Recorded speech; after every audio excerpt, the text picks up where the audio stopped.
रुख काटेर महल उठे पनि जीवनको महल ढल्न सक्छ। रुख काटेर महल उठे पनि जीवनको महल ढल्न सक्छ। वन जोगायो भने धरती हाँस्छ, भोलिको भविष्य फक्रिन सक्छ। वन जोगायो भने धरती हाँस्छ, भोलिको भविष्य फक्रिन सक्छ। धन्यवाद। कार्यक्रम सञ्चालक थियो वार्षिक कार्यक्रम मधुबन सामुदायिक वनले आयोजना गरेको यो वक्तृत्व कला प्रतियोगिता कार्यक्रमका सभाध्यक्ष थियो प्रमुख अतिथि, विशिष्ट अतिथि, अन्य अतिथिगण, निष्पक्ष निर्णायक मण्डल, गुरुवर्गहरू तथा सम्पूर्ण प्रतिस्पर्धी साथीहरूमा म बाललीला माध्यमिक विद्यालय लोगाईकी छात्र रक्षक गोरको तर्फबाट स्वीकार्नुहोस् न्यानो अभिवादन। यस वक्तृत्व कला प्रतियोगितामा सहभागी हुने अवसर पाएकीमा म आफूलाई अत्यन्तै भाग्यमानी ठानेकी छु र आयोजकलाई धेरै धेरै धन्यवाद दिन चाहन्छु। यस वक्तृत्व कला प्रतियोगिताको शीर्षक रहेको छ वन र वातावरण हाम्रो साझा जिम्मेवारी। सर्वप्रथम म वन र वातावरणको परिभाषा दिन चाहन्छु। वन भनेको बोटबिरुवा तथा जीवजन्तुहरूले भरिएको प्राकृतिक क्षेत्र हो। यसले वातावरण सन्तुलन कायम गर्न महत्त्वपूर्ण भूमिका खेल्दछ। अर्कोतिर वातावरण भनेको हाम्रो वरपर रहेका जीवित तथा निर्जीव वस्तुहरू जस्तै हावा, पानी, बोटबिरुवा, जीवजन्तु र तिनीहरू बिचको समग्र समष्टि रूपको सभापति महोदय।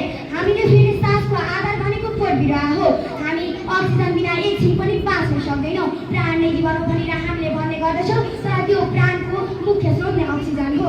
अक्सिजनको मुख्य स्रोत भनेकै वन जङ्गल हो। हामी पृथ्वीमा वन जङ्गल भएको कारणले गर्दा मानव र जीवको विकास सम्भव भएको छ। विज्ञानले के भन्छ भने सभापति महोदय, एकजना व्यक्तिले 24 घण्टामा 16 केजी अक्सिजनको आवश्यक पर्दछ। तर 24 घण्टामा एक दिनमा बिरुवाले जम्मा 2 केजी अक्सिजन जम्मा गर्न सक्दछ। त्यसैले गर्दा एउटा व्यक्तिलाई एक दिनमा 8वटा वयस्क बिरुवाको आवश्यक पर्ने गर्दछ। यसबाट हामीले के बुझ्न आवश्यक छ भने हाम्रो जीवनको पहिलो काम भनेकै वृक्षारोपण तथा यसको संरक्षण गर्नु हो। सभापति महोदय, प्राकृतिक वन प्राकृतिकले दिएको हामीलाई अनुपम उपहार हो।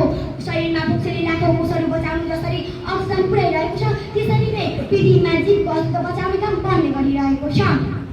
त्यस कारणले गर्दाखेरि वनलाई पृथ्वीको फोक्सो समेत भनिएको हो।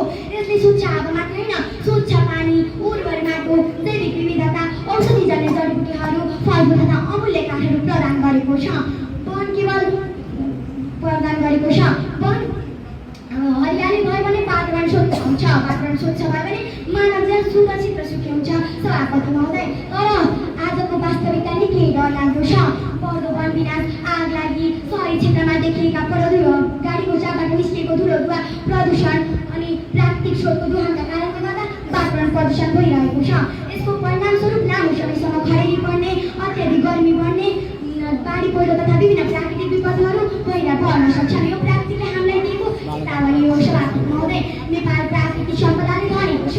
नेपालको भूभागको 45% क्षेत्रफल वन जङ्गलले बढेको छ। यो हाम्रो लागि निकै गर्वको विषय हो। मधुबन सामुदायिक वनहरू जस्ता समूह नेपालमा करिब 23,000 जति वनहरू रहेका छन्, जसले वन संरक्षण, वातावरण सन्तुलन, टोलटोलमा विकास निर्माणहरू तथा उपभोक्ताको गरिबी न्यूनीकरण जस्ता कार्यहरूमा योगदान पुर्याइरहेको छ। जसले नेपाल सामुदायिक वन विश्वकै सफल वन व्यवस्थापनको नमुना मध्ये एक हो। यसका साथसाथै वैज्ञानिक वन व्यवस्थापन मार्फत वन जङ्गलको संरक्षण गर्दै आवश्यक कागौरा तथा विभिन्न वनजन्य वस्तुहरूको दिगो उपयोग गर्ने प्रयास अगाडि बढिरहेको छ। यसले वन जङ्गलको संरक्षण मात्र होइन, वन जङ्गलको सही व्यवस्थापन भएर त्यसको समृद्धिमा योगदान पुर्याइरहेको छ। वन जङ्गल केवल बोटबिरुवाहरूको समूह मात्र होइन, एउटा जीवजन्तुहरू, चराचुरुङ्गीहरू तथा विभिन्न वन्यजन्तुहरूको प्राकृतिक घर पनि हो। हामीले यसरी वन जङ्गल संरक्षणमा विकास र उपयोग गर्ने क्रममा यी जीवजन्तुहरूको विशेष वासस्थानमा विशेष ध्यान दिनुपर्दछ। यी जीवजन्तुहरूको संरक्षण गर्नु भनेको प्राकृतिक सन्तुलन जोगाउनु हो। आज यी जीवजन्तुहरूको लोप हुँदै गयो भने जैविक विविधतामा सङ्कट पर्न सक्छ। सभापति महोदय, अन्त्यमा म के भन्न चाहन्छु भने एउटा बिरुवा रोप्नु भनेको भोलिको दिनहरूमा भोलिको पुस्ताहरूलाई नयाँ जीवन उपहारमा दिनु हो।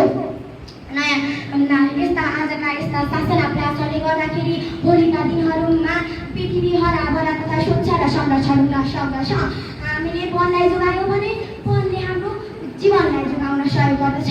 हामीले प्राकृतिकबाट धेरै लिएका छौँ, अब प्राकृतिकलाई फर्काउने समय आइसकेको छ। हामीले कुनै वन जङ्गल र वातावरणहरू संरक्षण गर्नु कुनै व्यक्ति, संस्था, सरकारको मात्र जिम्मेवारी होइन, यो त हामी सबैको साझा जिम्मेवारी हो। त्यस कारणले गर्दाखेरि आउनुहोस् हामी सबै मिलेर वन जोगाऊ, वातावरण बचाऊ, स्वच्छ र सम्पूर्ण समाजको निर्माण गरौँ भन्ने मेरा 2-4 शब्दहरू यही टुङ्ग्याउन चाहन्छु। हस्त धन्यवाद, नमस्कार।